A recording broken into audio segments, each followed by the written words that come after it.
গাইবান্ধার সাদুল্যপুরে কান্তনগর বিনয়ভূষণ হাই স্কুলে ভারপ্রাপ্ত প্রধান শিক্ষক পদের দাবিদার দুই শিক্ষক। পদের দ্বন্দ্ব আর নানা অনিয়মের কারণে প্রায় ধ্বংসের দ্বার প্রান্তে প্রতিষ্ঠানটির শিক্ষা কার্যক্রম। 25 সেপ্টেম্বর বুধবার দুপুর 2:30টার দিকে সরেজমিনে গিয়ে শিক্ষার্থীদের দেখা মিললেও দু একজন শিক্ষক ব্যতীত অন্যদের দেখা পাওয়া যায়নি। উল্লেখ্য, প্রতিষ্ঠানটিতে দীর্ঘদিন ধরে কমিটি সংক্রান্ত জটিলতায় দ্বন্দ্বে জর্জরিত এবং প্রধান শিক্ষক না থাকায় ভারপ্রাপ্ত প্রধান শিক্ষক দিয়ে সাময়িক কার্যক্রম সম্পাদনের নিয়মের পরিপ্রেক্ষিতে প্রতিষ্ঠানের দুজন শিক্ষক আবু হোসেন সরকার ও তপন কুমার বক্সী উভয়েই একই পদের দাবি করে আসছেন। এ কারণে এর বিরূপ প্রভাব পড়েছে শিক্ষক ও শিক্ষার্থীদের মাঝেও, বাড়ছে বিশৃঙ্খলা, নষ্ট হচ্ছে শিক্ষার পরিবেশ। শিক্ষার্থীরা জানান, প্রতিষ্ঠানটি যেন অভিভাবক থাকতেও এতিম হয়ে গেছে। প্রতিষ্ঠানের দুজন ভারপ্রাপ্ত প্রধান শিক্ষক হওয়ায় একজন একটা নোটিশ দিলে আরেকজন পাল্টা নোটিশ দিয়ে বসেন। এভাবে পাল্টাপাল্টির নির্দেশনার কারণে প্রতিষ্ঠানে সবসময় বিশৃঙ্খলা লেগেই থাকে।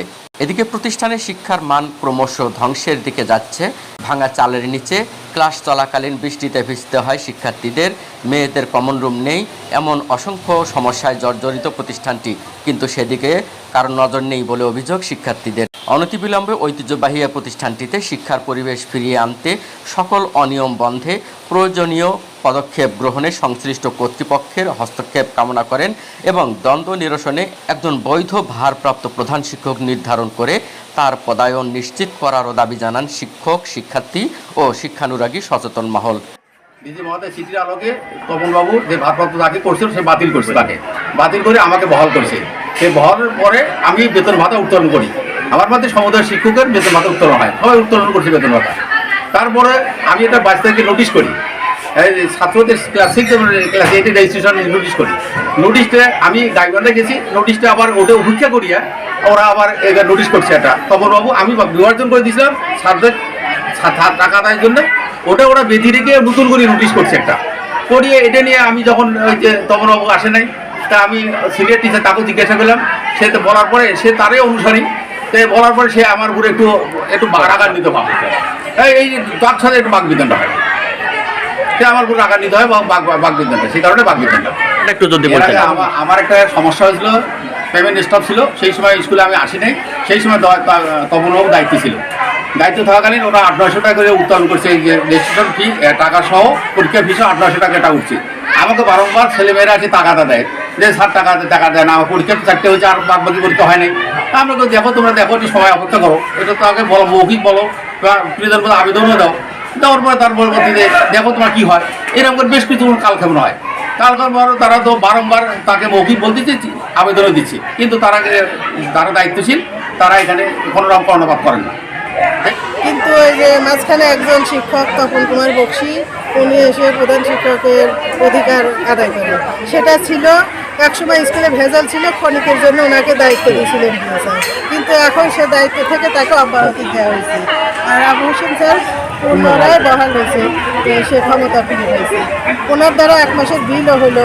তারপরে এরা যোগসূত্রে সবাই মিলে, মানে আরও বাইরের কিছু লোক আছে, ইংল্যান্ডে কয়েকজন শিক্ষক আছে, এনারা মিলে ইওনো অফিসে, ডিও অফিসে, বোর্ড বলেন সব জায়গায় যায় শুধু টাকা পয়সা দেবে এবং ছেলে মেয়েদের কাছ থেকে বেশি বেশি করে টাকা নেয়।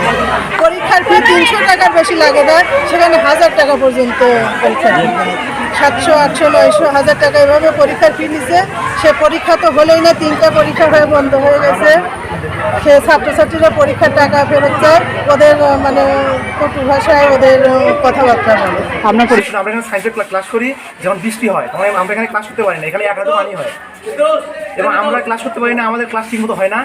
আমরা বৃষ্টির সময় আমরা মানে বারান্দায় আসি, মানে বৃষ্টির সময় বারান্দায় বের হয়ে মানে বসে থাকি। আমাদের তো ক্লাস করতে হবে, আমরা সায়েন্স স্টুডেন্ট, আমাদের সামনে পরীক্ষা, সামনে ফেব্রুয়ারিতে আমাদের পরীক্ষা।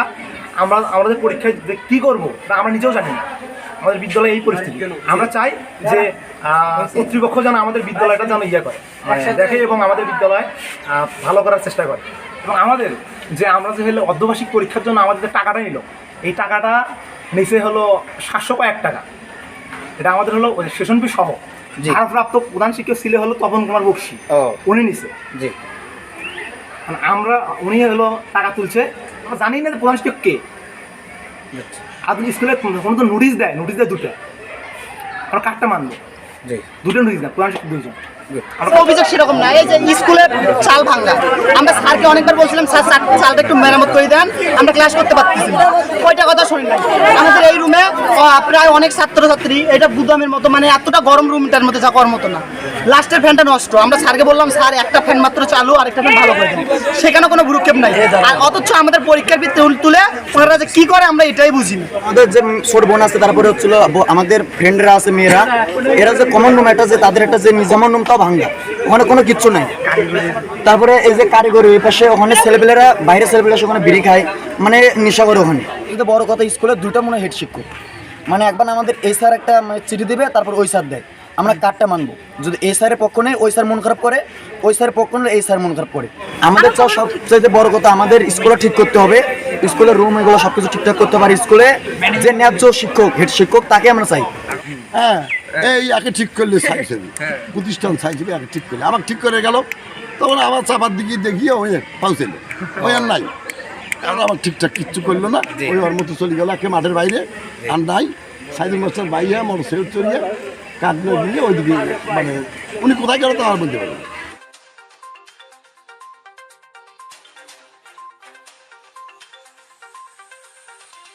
শেখ নাসির, নিউজ ডেস্ক, সারা বাংলা সংবাদ, ঢাকা।